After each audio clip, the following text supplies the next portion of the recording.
Hey everybody, it's Micah, and welcome to another Whiteboard Wednesday. I'm excited to go into this one tonight.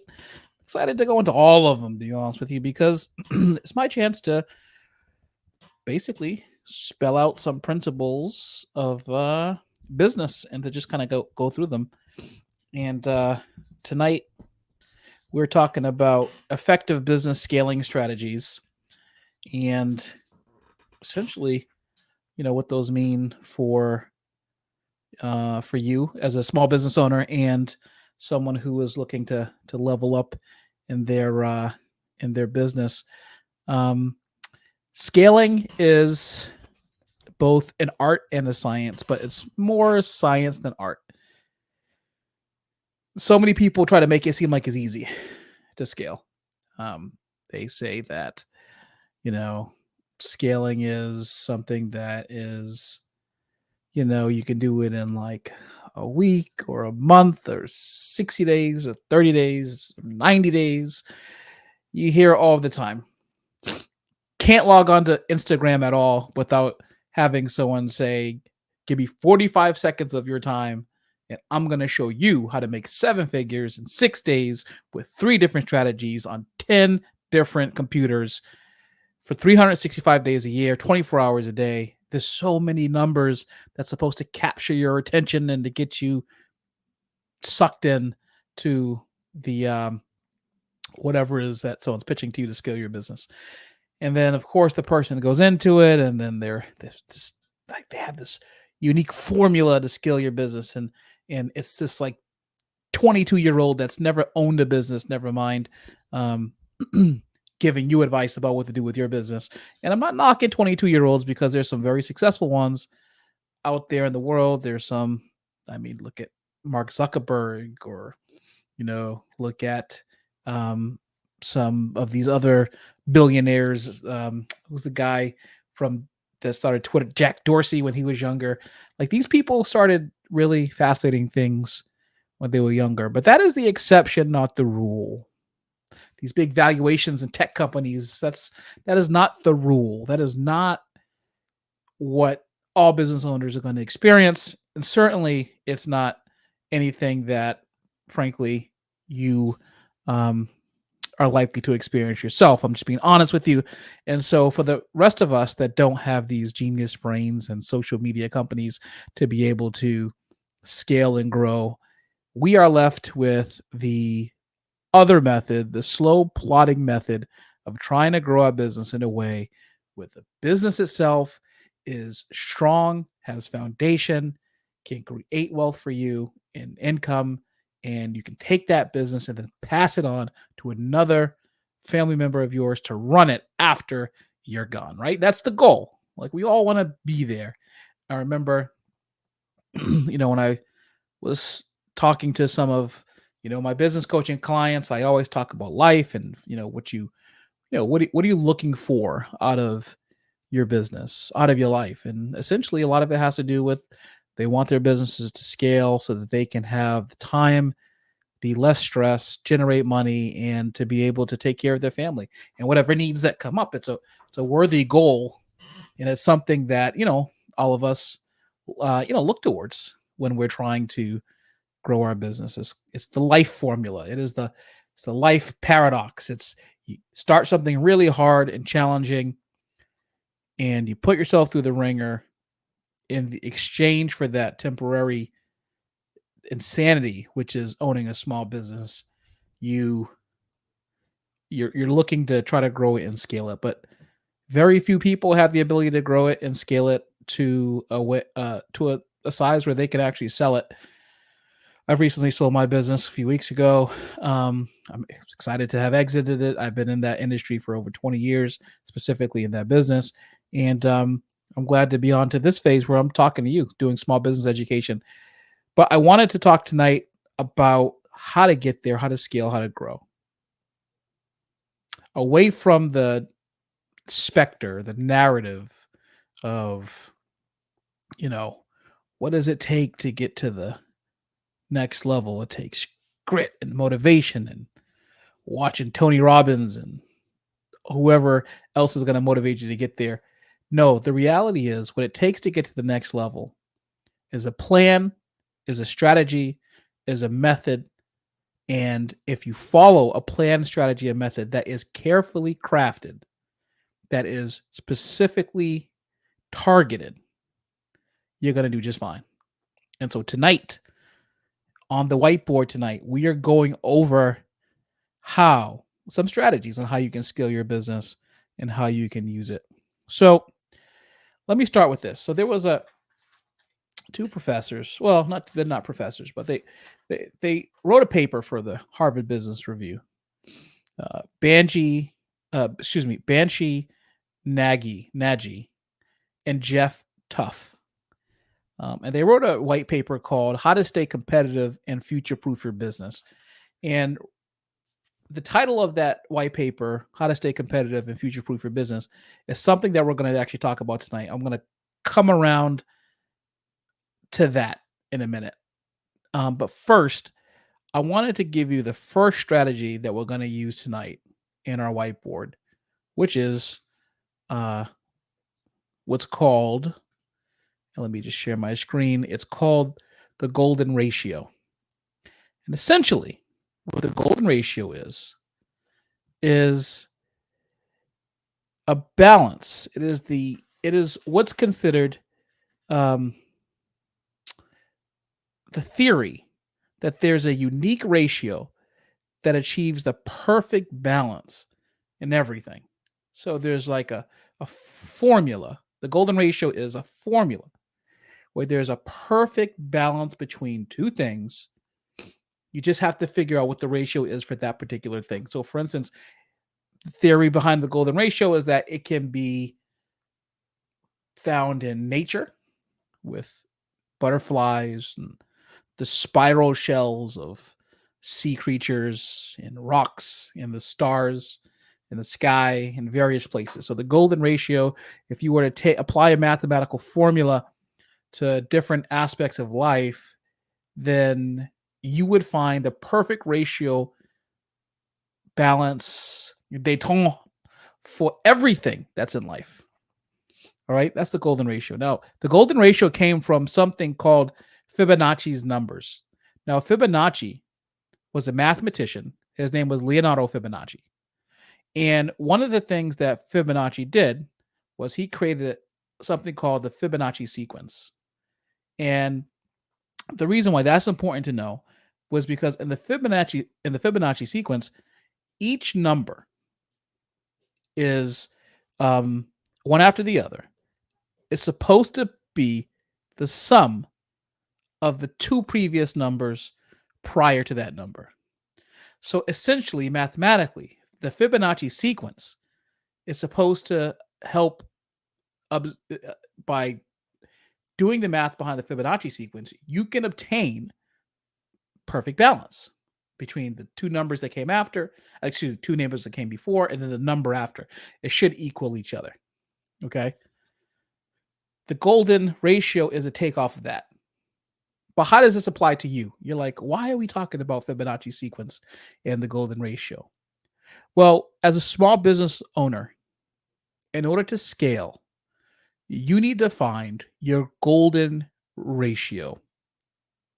Remember, the golden ratio is the theory at which there's a unique ratio where there's a perfect balance in everything. When it comes to scaling, there is a perfect balance in everything. Now, the question is, as a small business owner, how are you going to find your golden ratio for your business? Part of that is by you knowing your KPIs and knowing which KPIs in your business, what they mean, what they attach to, and doing more of the things that earn you more business and doing less of the things that take business away from you. By balancing the things that earn you more business and by doing less of the things that take business away, you will achieve your golden ratio. Now, let's map this out.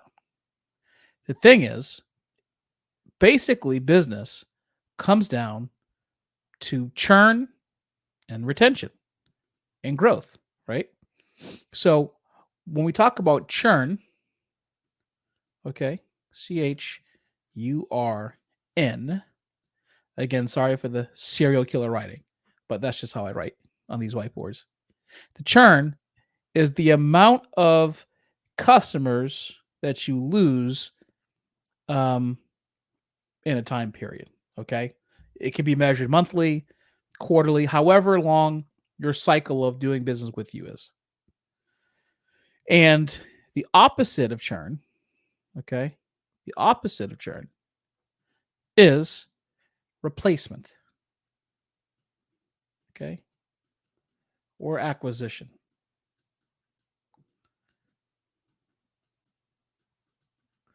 So replacement or acquisition.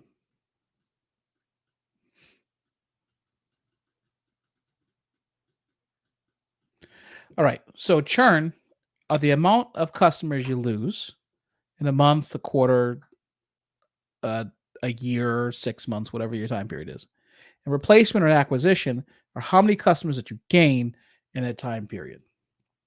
The theory behind scaling is you want to make your churn rate as low as possible, and you want to make your replacement rate as high as possible. Okay. So replacement rate or acquisition and churn rate as low as possible. Oh, Micah, that sounds obvious. Why are you telling me something that I already know? Why is this important? Well, it's because as business owners, we often don't do the math when it comes to this stuff. We don't do the math when it comes to churn and replacement because, well, most of the time, small business owners simply don't have the KPIs in place to track churn or acquisition, which is why I created the KPI code breaker guide that you can buy, which is in the link to the description of this video. And that KPI code breaker is going to show you how to establish KPIs that help you to recognize churn and acquisition, replacement rate, client customer acquisition costs, whether you're in a product-based business or a service-based business. Okay. But here's the thing. Let's do an example of churn and acquisition. All right. Here's the thing.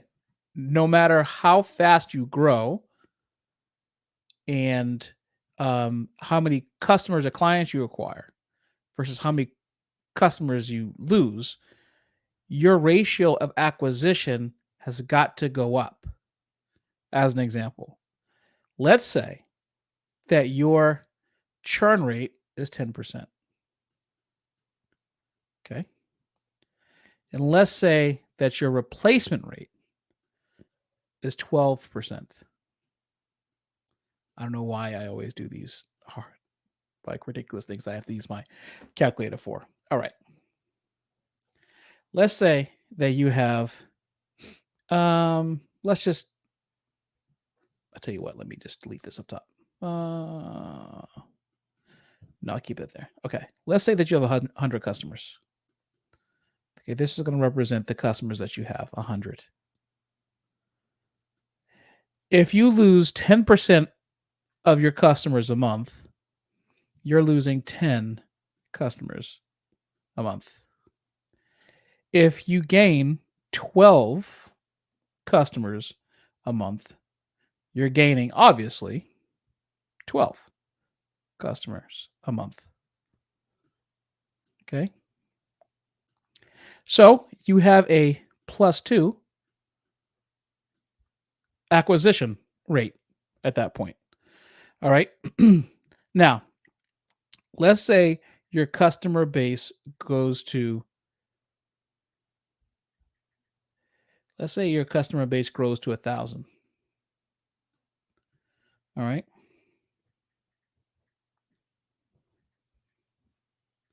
So at 1,000 customers, you have 100. You have 100 customers leaving on a monthly basis, and you have 120 customers that that you're gaining on a monthly basis. So obviously, this rate is going to be a +20. However, all things being equal, the more customers you typically have, the harder it is to service them, and the more likely that churn rate is going to climb. And if your churn rate climbs because you don't have systems and processes in place to prevent um, this rate from climbing, this churn rate from climbing, and your replacement rate just stays the same, then you're going to be underwater pretty quickly. So, what do I mean by keeping these customers in your business? Well, first and foremost, the reality is that you have to be able to recognize how many people are leaving, how many people are coming, but you also have to realize that there's a third metric that needs to be measured, which is retention. How many customers are you retaining? Okay. Because replacement of customers in sales, these are new sales. Um, and then here we know 100 customers are leaving, but here's the thing: you have to continue to outsell. You have to continue to outsell your previous month or your previous churn rate in order to stay afloat. So, how do you stay afloat? What is the emphasis on this, and why do I say that retaining is something that you need to look at? Because when you retain your customers, or when you have a system in place that retains your customers, what ends up happening is your replacement rate can be slightly lower than it was previously. So let's go back to that 100 customers. Okay. And let's say that you keep your customers on average for 3 months because you have a 3-month commitment. All right. And so let's say monthly, though, you lose 10%, like we said. All right. 10%. If you lose 10% of your customers on a monthly basis, it means that you are losing 30 customers in a 30-day period.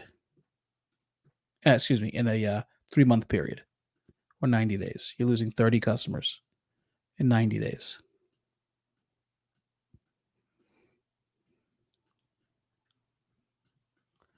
All right. Now, you know that you're going to have your customers for 3 months, right? And you know that monthly, though, you're losing 30 customers. If you're gaining two customers, excuse me, if you're gaining an extra 2% of customers, or essentially two customers a month, and you multiply that by, or 12 customers a month, and you multiply that by 3, you have 36 new customers in a month during the month that you're acquiring. But here's the problem with that: 36 new customers that you're going to get in 90 days.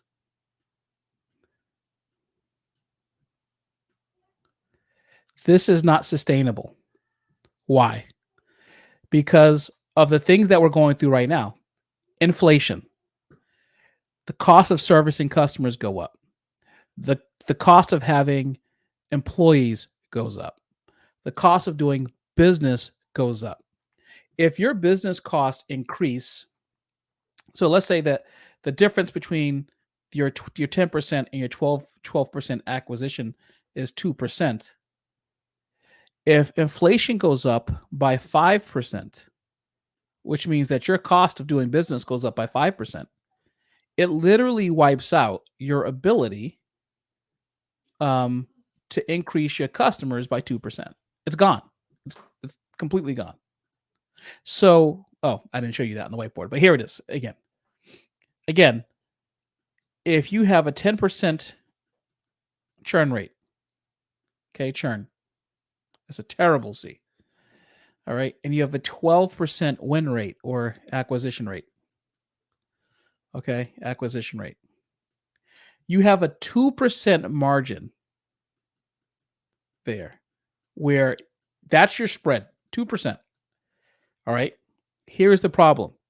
If your cost of doing business goes up by 3%, if you have variable cost in your business to go up by 3%, you are going to be behind by 1% all day, every day. That's just how it works. And so this rate is unsustainable the bigger your business gets because the more expensive it is to do business. So the more expensive employees that you bring in, the more expensive um, infrastructure that you apply to your business, the maybe go to market product that you have that you're deploying, the new HR person that is not really a value add, but he or she is a value add, but he or she is not a revenue driver. So the problem is that this person's coming in who's not a revenue driver that is just costing you money. Now, they are a value add, and there is certainly a way to at the very least qualitatively to put a microscope on that person who's like a HR person so that you can figure out how they are actually impacting the business. But quantitatively, not necessarily as much. I mean, they could implement employee programs and benefits programs that help you retain employees, but adding extra benefits adds cost. Inflation adds cost. If you're in a heavily inventoried business, product or service, no matter what it is, and those prices go up and you don't increase your customer acquisition percentage, then it doesn't matter um, that your churn rate is only 10%. You either have to do one or two things. You either have to reduce your churn rate or you have to increase your client acquisition. So, how do you scale? Scaling is about overcoming. Let me just switch back to this whiteboard.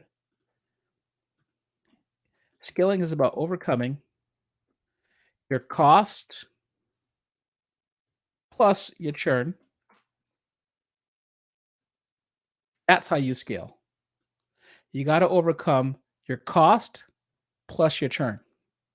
And then you look at your customer acquisition cost, and you see is that percentage a lot higher than your cost of doing business and your churn rate.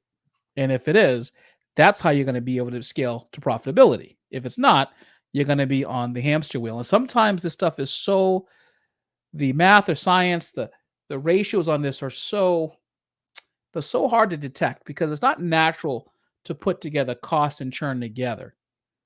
Um, but in a but when you're looking at gross totals, it makes a lot of sense. So I remember I told you at the beginning of the broadcast about the two gentlemen that wrote the white paper, Bansi Nagy and Jeff Tuff. They wrote the white paper in the Harvard Business Review, how to stay competitive and future proof your business. So they have what they call their golden ratio. They call it's a 70-20-10 rule. All right. 70-20-10 rule. And what it says with that 70-20-10 rule is here's what it looks like. All right, I'm going to write it out for you. So 70% of your core efforts and resources should be spent optimizing existing products or services. Okay. So 70% of your core efforts, resources should be spent optimizing your core products or services. I'm just going to write these down. Okay. 20% should be focused on adjacent efforts, which expand the existing business. Then the 10%, the remaining 10% should be on what's called transformational efforts. This is so transformational efforts. This is the future proofing part.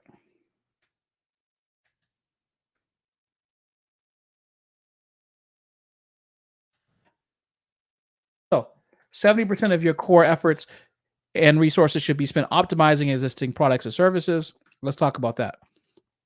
Whatever your core offering is, if you are a, a specialty meat shop, like and all you sell is pork, then 70% of your core efforts should be pushing behind, according to these two gentlemen, Nagy and Tough, should be behind that core offering, that meat shop selling pork. Okay, delivering the best possible product in the best possible way repeatedly every single time. 20% of your time should be spent focusing on adjacent efforts while expanding the existing business into new things. So, for instance, you have let's stay with the meat shop, the pork shop. New efforts. Let's say that you wanted to add something like fresh sandwiches or fresh garden vegetables, or farm to table garden vegetables, or um, you wanted to add a small restaurant or cafe in the back that's farm to table because your pork is farm fresh, and that's where you get it from. So adding expanding your offering um into something like small restaurant would be something appropriate to what you're doing. Another thing would be adding something like flash freezing your the fresh pork meat that you have, and then drop shipping it to people around the country, and selling butcher memberships where they can get a membership every month, and you like a box membership every month, and you're drop shipping them uh, pork products like a fresh pork that you've butchered, chopped up into the pieces that's customized for an individual who likes pork. That would be something like the 20%. Now the 10% they talked about transformational efforts or future proofing. What that means is that future proofing essentially is your ability to see around the corner when things come up. So 10% of your efforts need to be spent researching, understanding the market, understanding customer and consumer behavior, and then trying to figure out ways that you can modify your business so that you're appealing to the next generation of people who will buy your product or service, or you are appealing to someone who is in the meat market who might be interested in something that you're doing differently, in the future. There's a few sayings that go along with that. If you don't innovate, you die. Um, if you're not creating from in front, you're creating from behind. Things like that. So, how do you become transformational? Well, I just said one of the ways that you become transformational is that you have to monitor consumer behavior. You should be looking at your business to see how people are spending their money in your business, but you should also be looking at the industry that you're in to see where do you anticipate future pressure being applied by consumers um, in the marketplace. Where's the consumer appetite? If you notice, for instance, that um, the pork the pork people are, for instance, reducing their amount of pork intake, and they are switching to certain types of uncured pork, and they are there's a certain type of pork from a certain type of place that seems to be gaining traction. This would be around the concept of future proofing your business, right? It's understanding trends in an industry, in an environment, and then staying ahead of them. So I remember I was in the health and fitness industry, having owned boutique fitness studios for over 20 years. Years ago, you couldn't get someone really, well, computers were and the internet was much slower back then. So I guess it was less of an issue, but The thought that you could virtually train somebody was like it wasn't even a thought. The fact that you would train from a long distance wasn't even a thought. Even as the internet progressed over time, it wasn't even really a mainstream consumer thought. But eventually, virtual personal training became a huge multi tens of millions of dollar industry within the personal training industry because, well, excuse me, hundreds of millions of dollars because people were traveling for work more now than ever before. People were moving every few years because of new jobs, because of family, whatever the case is. But they still like the products and services that they were getting in where they used to live. And so it's very hard to replace a service or a product or someone else that people actually really like. And so what happened over time is I remember going into conferences and speaking to people in the industry, and they would be like, "Yeah, so I'm starting to train more people virtually." And then what happened? 2020, COVID came, and most people around the country didn't have a choice but to innovate and to turn their business into future some kind of future version of what it looked like. And so we ended up adapting and we ended up installing a lot of virtual services in our company, and people actually they went for it. I still have private people that I work with now that are virtual, and it's become more of an accepted way to do business, and people are paying for it because they don't feel like they're getting less of what they got previously because the same effort is still applied, the same professionalism is still applied, the same service is being delivered. So when it comes to that 10%, that transformational effort, you have to look to see, is there something that you're giving to your customer that they're going to want in the future in a different way? Is what you're providing presently something that a person is going to want in 10, 15, 20 years from now?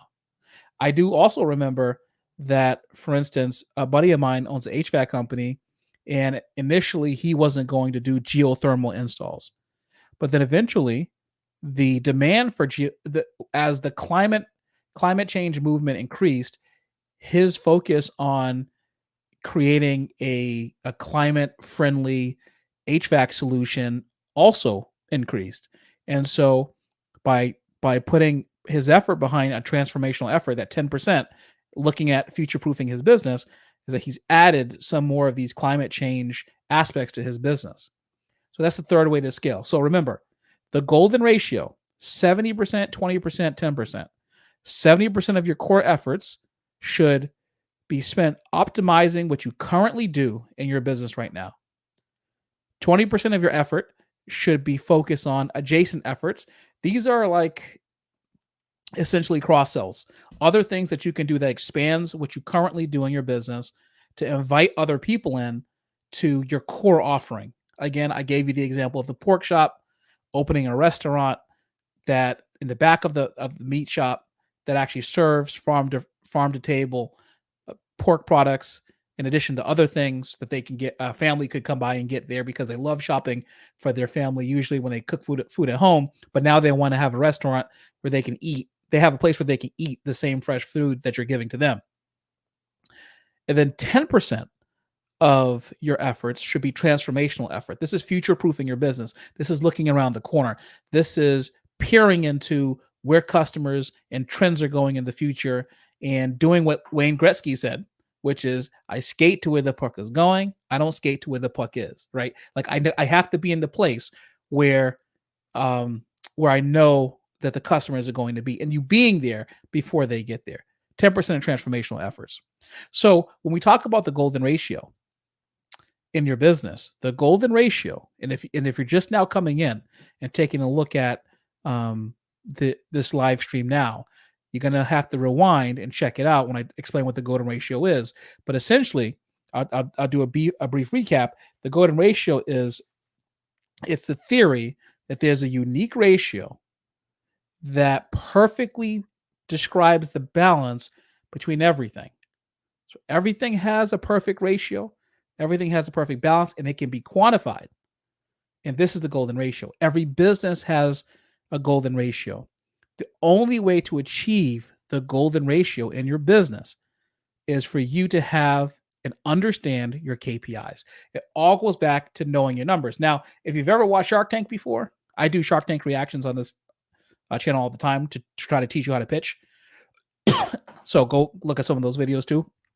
If you're looking about how to get comfortable talking about your business, getting comfortable pitching to investors or retail shops or whomever about your business.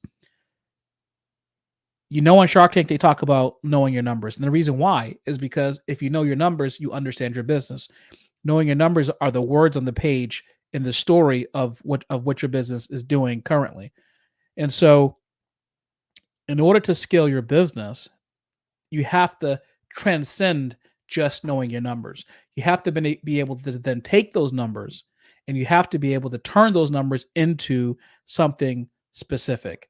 Like I mentioned in when I was drawing on the whiteboard is you have to make sure that you are creating for yourself and your business um, retention. So retention is, excuse me, or in order for you to scale, overcoming churn plus cost, right? All right. So I'm going to model another strategy that you can use to essentially to grow your business as well. This is foundational. So the first thing is, and foundationally, is creating a golden ratio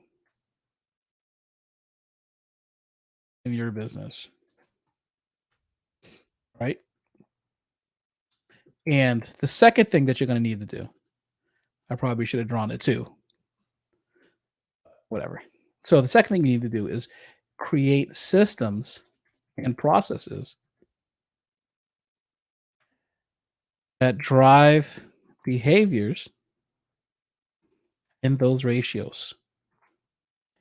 All right. You have to create systems and processes that drive behaviors in those ratios. The reality is that you have a golden ratio in your business, the perfect balance between the numbers that continue to help grow your business. It's overcoming costs plus churn, right? So the golden ratio in your business is overcoming cost plus churn. Everything it costs to do business plus how many customers you lose every month.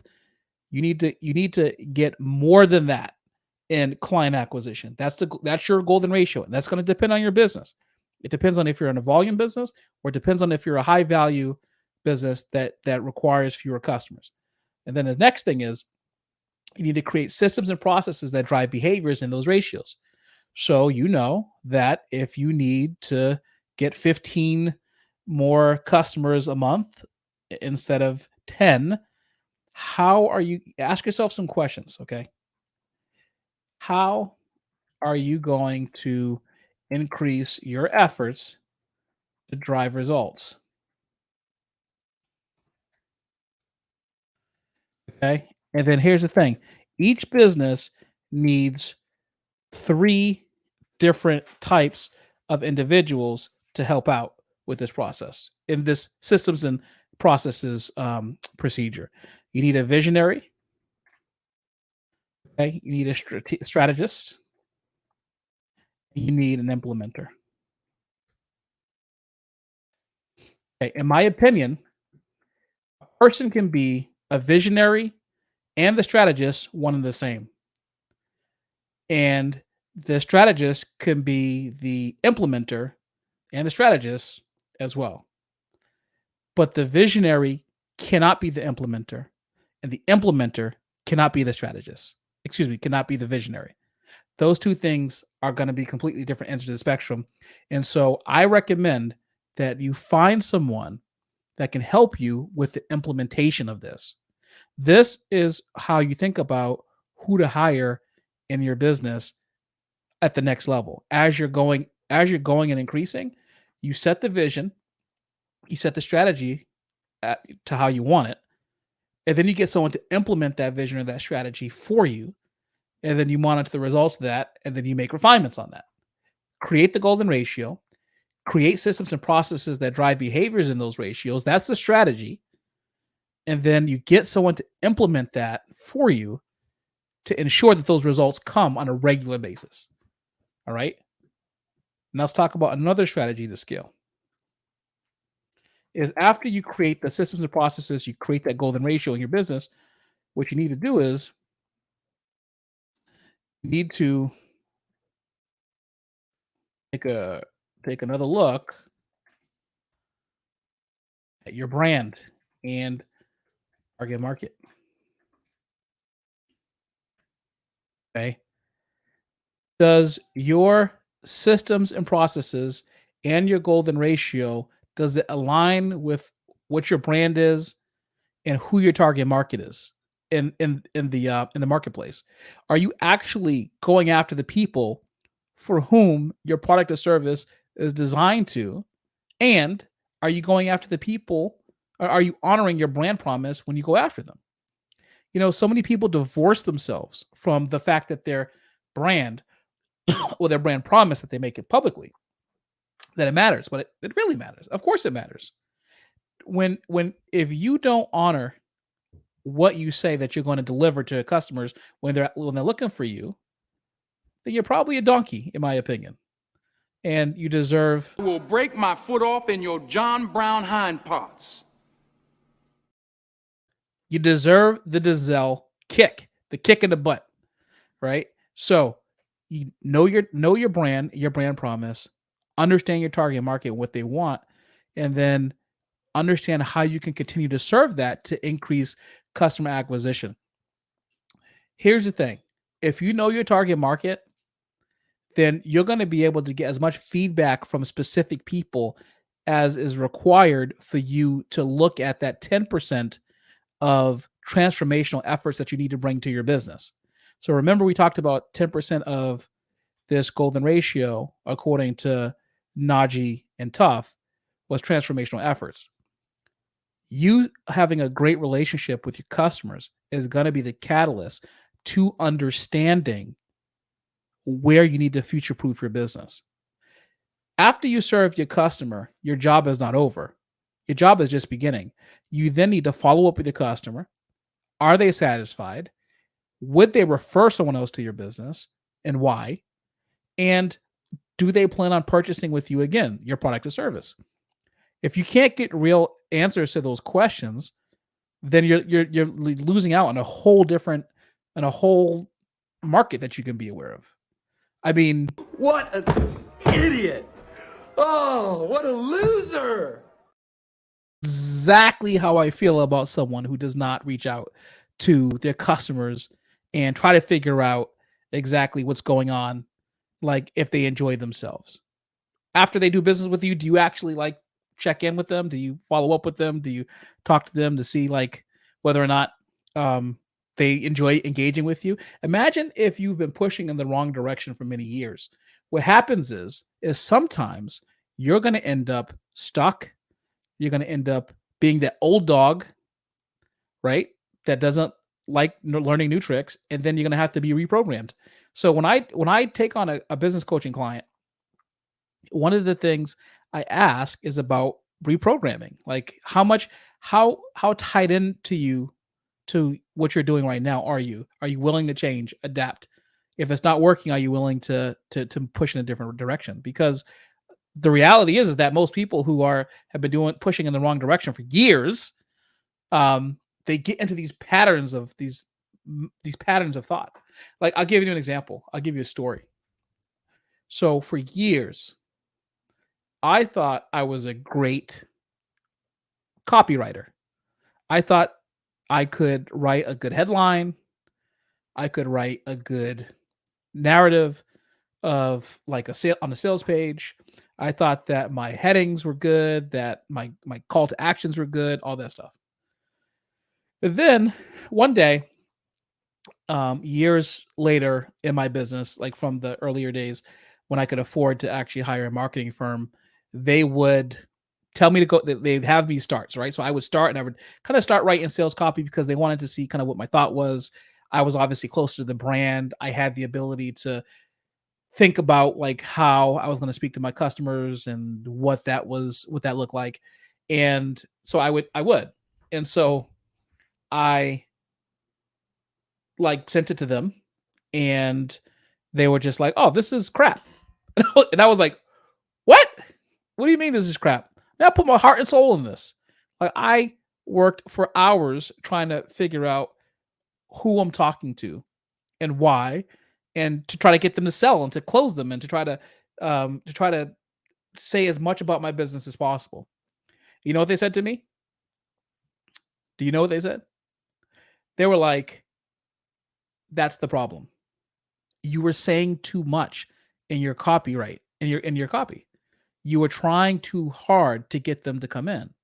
Instead of telling a story, instead of connecting with the reason why they're thinking about coming to your business, why they perceive your business as the answer in the marketplace, you're trying to force down their throat what you want them to hear, as opposed to addressing the real core issues behind how they feel." So I sat back and I was like,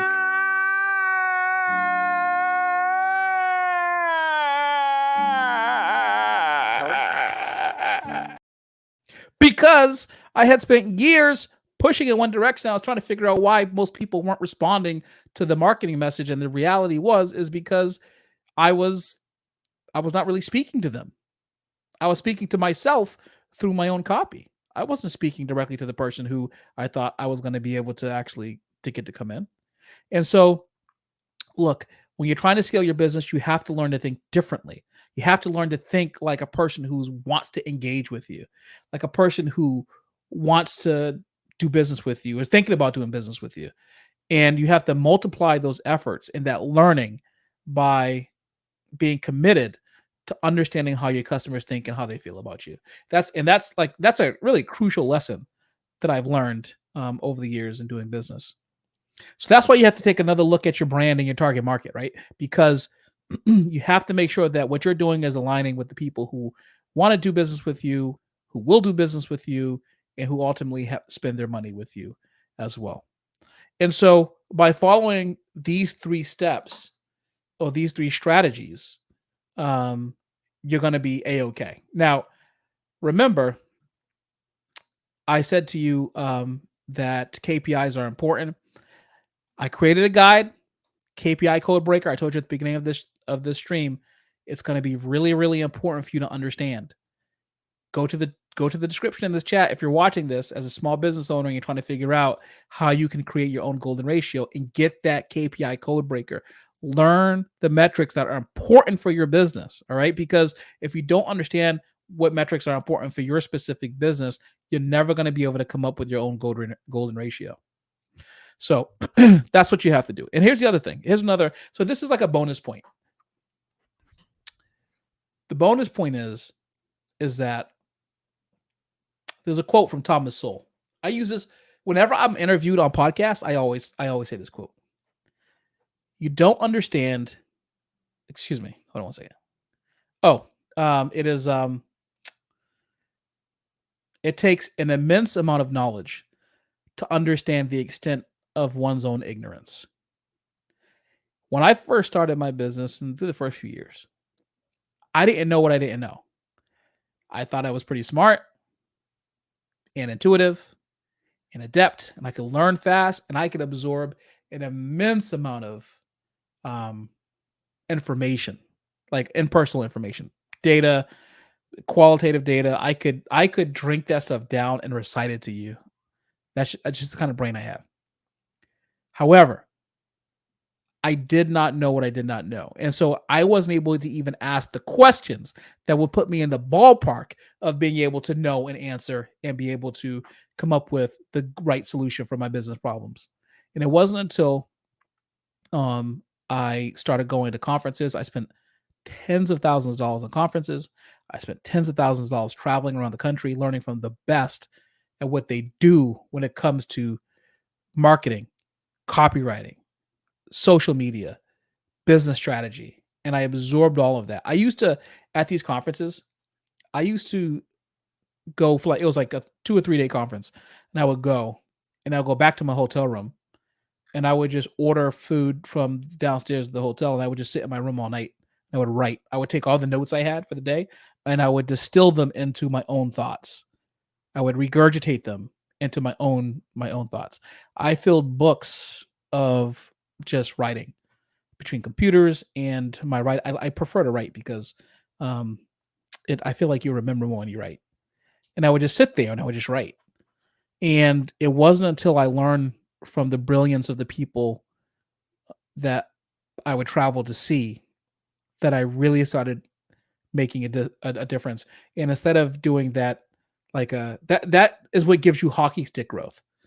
Taking what people know that they're teaching you, and then applying it into your own life. So that's a bonus point when it comes to scaling effective strategy. Find a coach, find a mentor, find someone that's already done what you're doing, and learn and be a sponge. So that's super important. So effective business scaling strategies come from understanding. eh, I'm going to reiterate this again. So, I've been in business for over 20 years, and I've seen it time and time again. People spend so much money on coaching courses and correctives. I just said that so I can get a third C. And I'm not saying it's a waste of money because I offer coaches in courses. What I'm saying is that there's so many people out there who are just trying to sell you something without having the experience in actually doing it. Like I run this podcast, and I built my courses for small business education courses and content, but I still run a small business even right now. Like I'm not divorced from the reality of what small businesses go through. I'm still doing it. And so many coaches and out there, and so many creators out there just saw the open availability of a hole in the marketplace for a coach to teach about 7-figure growth, and their job is to teach you how to earn 7 figures, and they've never been in the trenches themselves. They don't know how to actually effectively isolate a target market. They don't know how to create a total addressable market slide for a pitch deck for an investor who just asked you yesterday to do it. They don't know how to pitch themselves to a business plan or a strategy outside of just their own personal offering.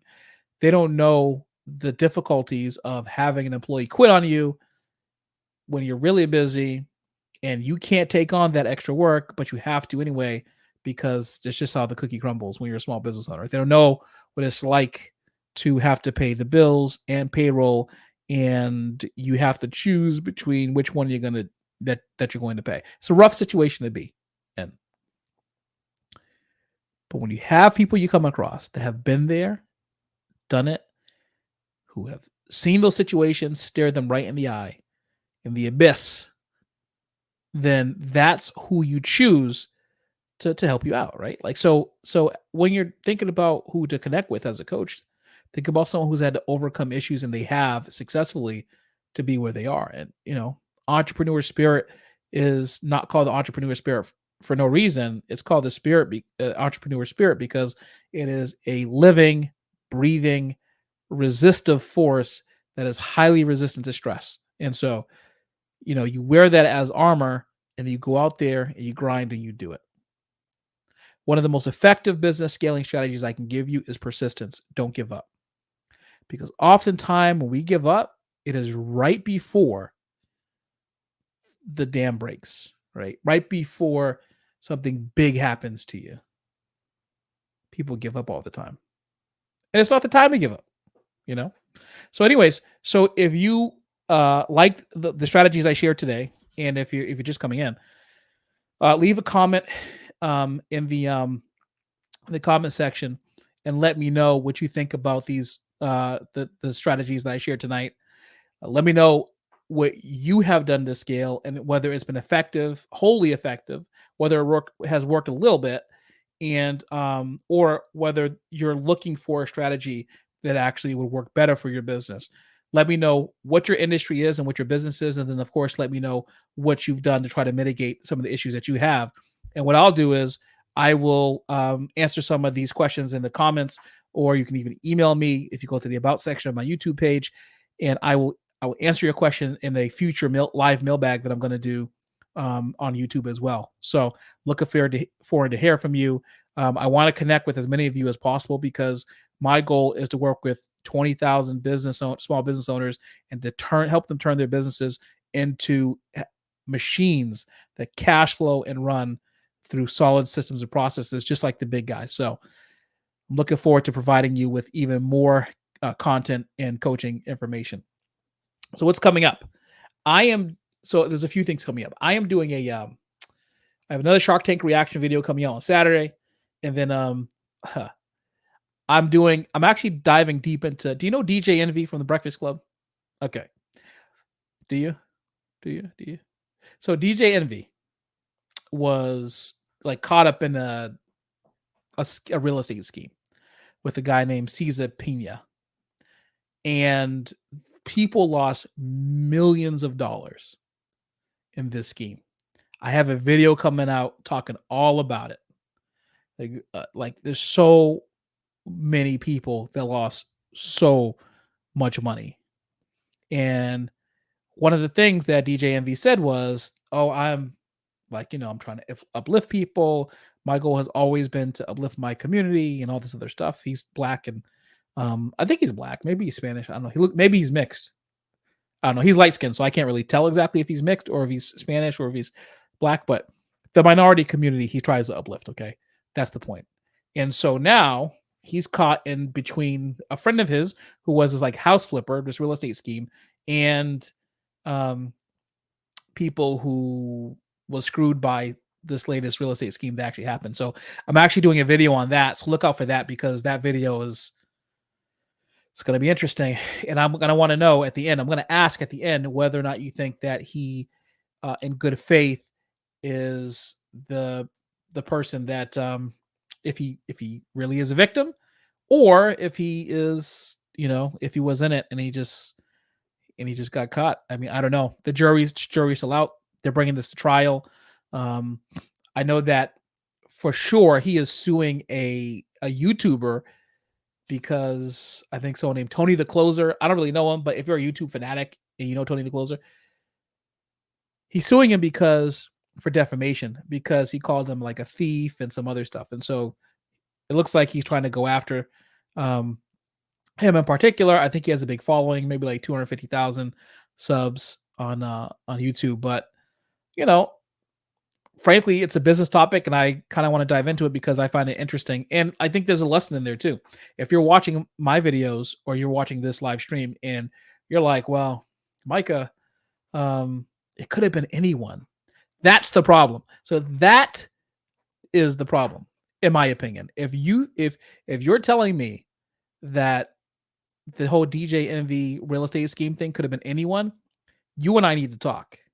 We need to talk about why you think that you might have gotten caught up in that whole situation. Because in my opinion, I wouldn't have touched that thing with a 10-foot pole. And I think that there are warning bells to schemes like that. But you have to watch the video that I'm doing. I'm putting it together right now. I want you to see it, and it will come out probably on next Wednesday, since I only release videos on Wednesday and Saturday, and then I do a lot of shorts in between, and I do my live whiteboards. It's a lot of work doing this YouTube thing, but I'm glad. I appreciate you watching tonight. But take a look out for that, because that's a business topic that I find very, very interesting. Schemes and frauds. I think I want to do a series, and maybe you can let me know in the comment section too. I'm thinking about doing like a video series on like the biggest schemes and frauds in business history that people know about, some that people don't know about. I think that people are maybe interested in that topic. I don't know. It's YouTube is a weird, fickle thing, but I'm learning you. But I appreciate you watching tonight. Thank you for that. Remember to go into the description of this video and grab your KPI code breaker guide. Follow the link and grab that, because that's going to help you to create the metrics in order to create that golden ratio, that perfect environment for your business where you can decide where to push and where to pull and what holes to plug, so that you can make sure that you're growing and scaling at a rapid rate. All right. Thank you for tuning in today. And remember, if you don't go back about doing the work in your business, you're going to be doing the work in the business of someone else. Until next time, I'm Micah, and I'm out of here.